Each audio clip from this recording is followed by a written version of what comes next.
This time I'm going to show you how to use the blender and how to fade one color into the other. The reason I need to do this is that when I done the whole thing with the same color and the car, I made a mistake in this door.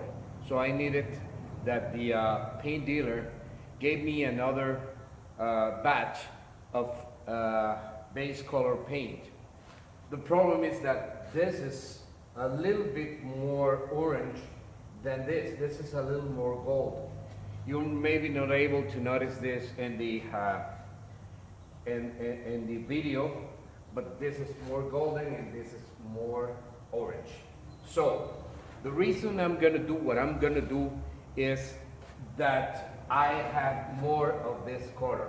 I have this batch have enough paint to fade from here there, not in the other way. If I had it in the other way, I will paint here and fade this color into this, so you don't notice the bond between colors, or the let's say it fades the more golden into the more orange color. So, and I'm gonna use the blender at the end of it to join the old clear coat with the new clear coat. The blender is like a solvent that melts the old clear coat into and melts it with the new clear coat. So when you polish it, you don't notice the joint. They melt together. So it's what I'm gonna do.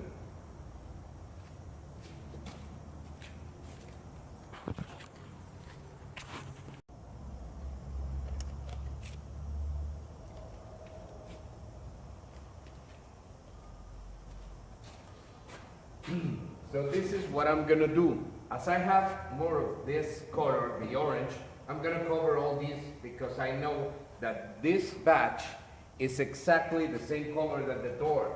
So I'm gonna cover the door and they fading the orange, the more orange color into the more golden color. You will see how. And then I will cover it with clear coat till a certain border, and then from there I'm gonna put the blender so it joins this part with this other part. I'm gonna do exactly the same here in this door, because this is more golden than this that is more orange. So I'm gonna cover the door, and as this batch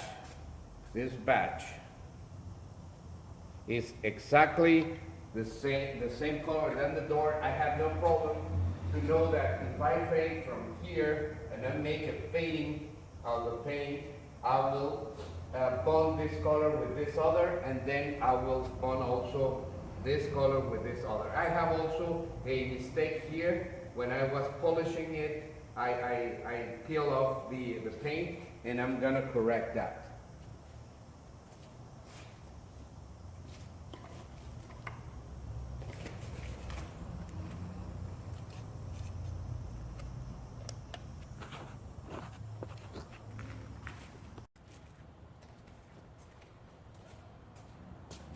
Okay, this is what I'm gonna do. I'm gonna sand with 1200 grit here, where I'm gonna fade this color that I have of the door into this other color that is a little bit more golden. This is golden, this is a little bit more orange. And I'm gonna fade the color there until a certain place where I'm gonna stop. I'm gonna put the clear coat over till this border, and then at the very end of it, I'm gonna join with the blender here. Same deal here. I'm gonna sand with 1200 paper grit, with 1200 sandpaper, all the way till a certain here. certain place. I'm gonna fade the color here all the way. Well, not all the way, till here. And then at the very end of it, I'm gonna here set with the close everything here and here with the blender. So I join the parts and the other joiner is gonna be here. Okay? So that's the next step.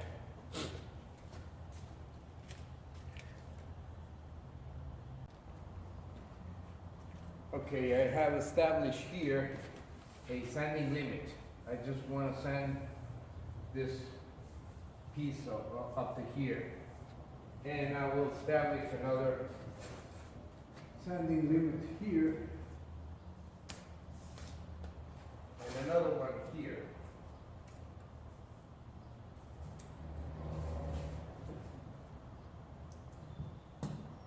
Whoops, and I need to cover this. All right, I need to cover this.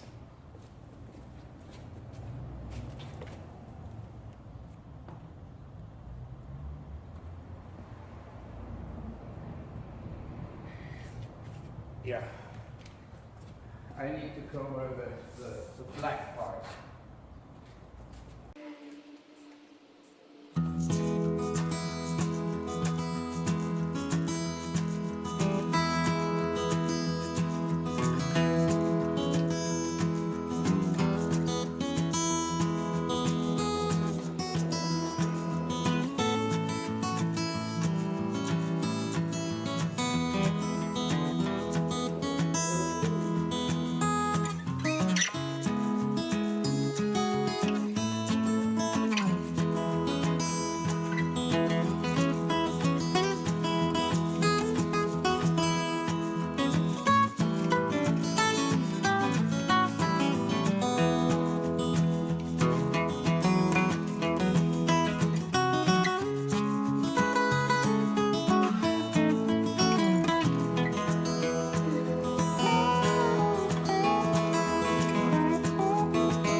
Okay, after searching in the web, in internet, I have found that some guys said that you should use a 600 grit sandpaper instead of 1200 because you may have a peeling problem with the paint that did not adhere correctly to the layer that is already there. So I don't know what to do, but when I balance the problems, I rather think that I can do it better with a 600 grit and then don't have a peeling problem.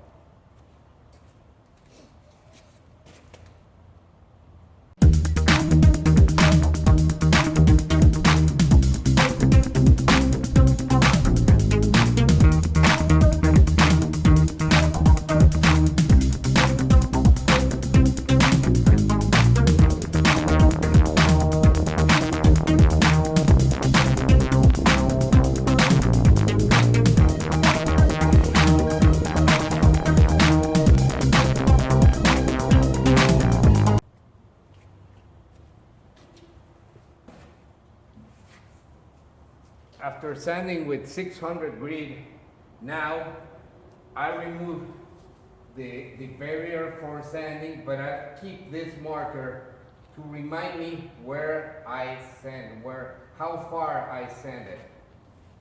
Okay, then you clean up your surface.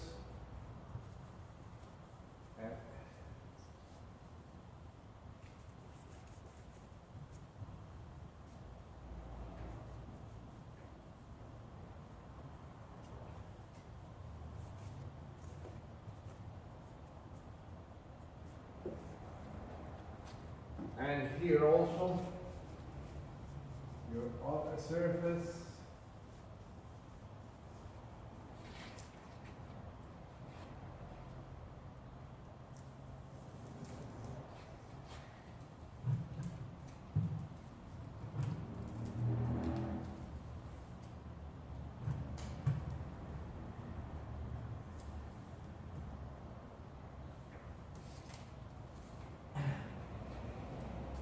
You need to remove the barrier because you're going to fade in.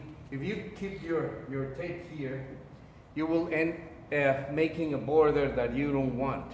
You want to be a fading of material here and then the blender joining the two materials. That's why now we remove the masking tape so you don't have a border established by you that is going to ruin your fading work.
At the very end of it, we have to set up all the painting of the clear coat with the last and final sealing of this blender. This is the blender. This is the product that is gonna melt the old clear coat with the new clear coat.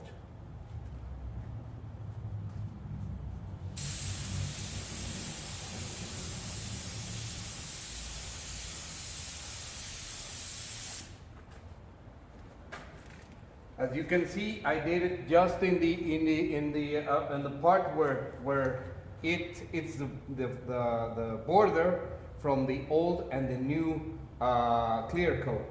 Here it is the same thing.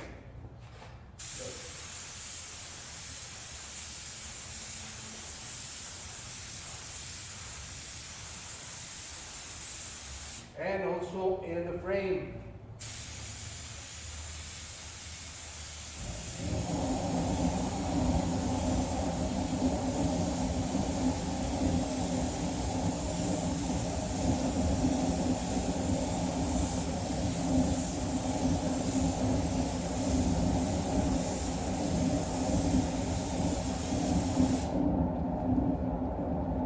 I have to go a little deeper to be sure that I get let's say the border between both, and then go beyond the border, so be sure to melt one with the other.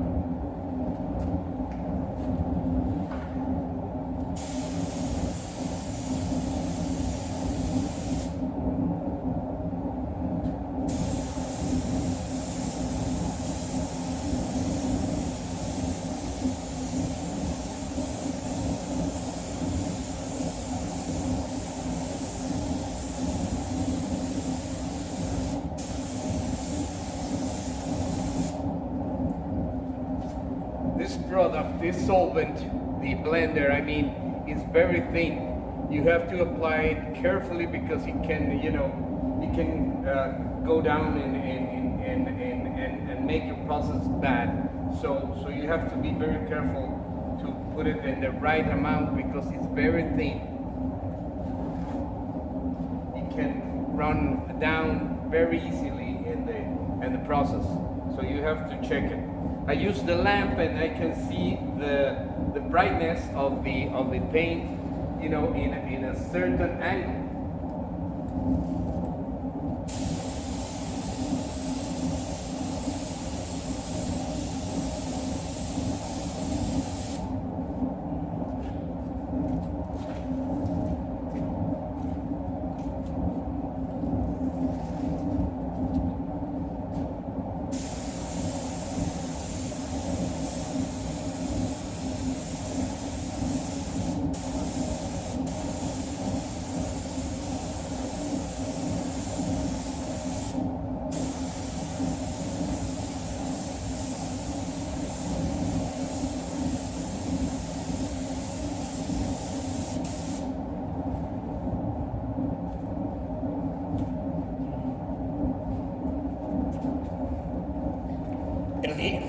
That's all, folks.